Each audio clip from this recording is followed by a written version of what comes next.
I scored 99.87 percentile in the first session of JEE. We started taking full-length mock tests about once or twice a day. Anyone with a good conceptual understanding can score very well in mains. For organic chemistry, understanding mechanisms behind reaction. For problem solving, starting with mathematics. My name is Anubhav. I've been a student at Deeksha for the last 2 years. I scored 99.87 percentile in the first session of JEE Mains.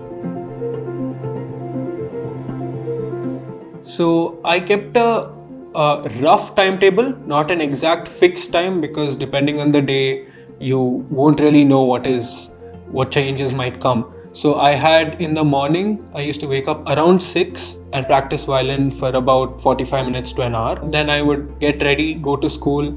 I'd come back from school, reach home around 5 o'clock. Between 5:30 to 6:30 was when I take a nap. And some days I used to go play sports. And by about 7:38, I used to sit again for about half an hour in the middle. In the second session, I used to get up for dinner. But generally it would go on till 1 o'clock in the night and I would go to sleep. Physics, I believe that anyone with a good conceptual understanding can score very well in mains, and it helps a lot for advanced as well.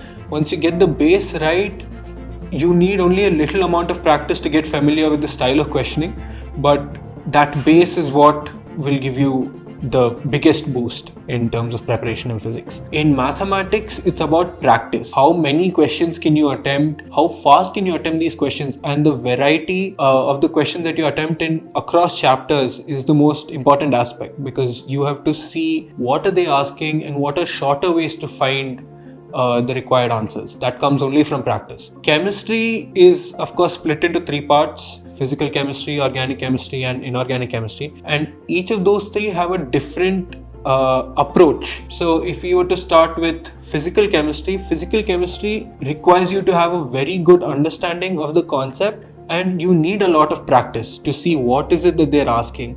And one important aspect that I have seen in many chapters is approximating in certain situations, which will not come unless you have practiced and seen what sort of answers you get with different approaches. For organic chemistry, understanding mechanisms behind reactions and understanding the logic behind why some of these processes are taking place will get you most of the way. After that, practice using PYQs itself is more than enough, according to what I have seen. In inorganic chemistry, the approach is very different. There is a lot more to memorize. There's a lot more revision that is required on a daily basis so that all this information kind of solidifies in your head. There, we would need a much longer sort of plan across a couple of months to keep revising, revisiting, which is not something that I had implemented properly, but I look to implement while preparing for advanced. I would like to start about a month before the actual exam. We started taking full-length mock tests about once or twice a day, and these helped us build a confidence that, okay, whatever the paper comes, we know how to handle it. We have tried different strategies, we know what works. About 3 or 4 days before the exam, I started revising my summary sheets and the lists of important points that were kept, because it gives you a refresher of the topics.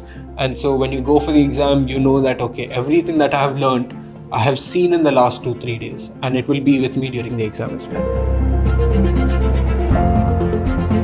Apart from both sessions of JEE Mains and JEE Advanced, I will be attempting Karnataka CET, BITSAT and the ICER aptitude test. These are my main exams that I will be attempting.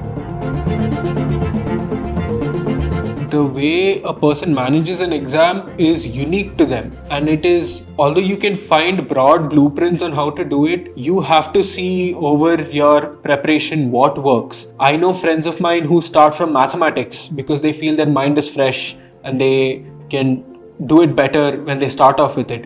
I personally start with chemistry to get it done as soon as possible, then move on to physics, and I have confidence that, okay, I will have an hour or an hour and a half for mathematics, and that is how I plan my exam.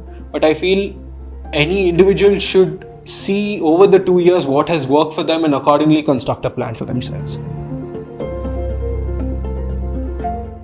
I think there is this famous saying, if you fail to plan, you plan to fail.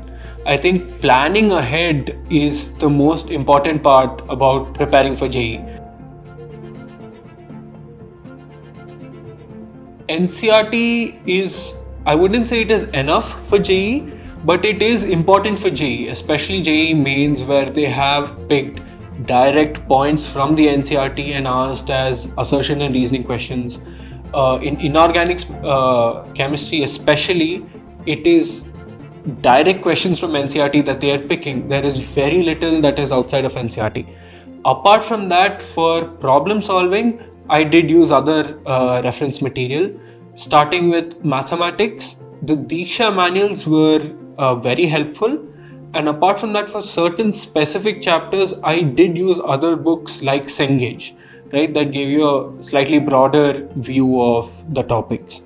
For physics, my main source for questions was again the Deeksha manual, but there were times when I referred to books like Irodov or Krotov for a slightly higher level question to test my understanding of the subject.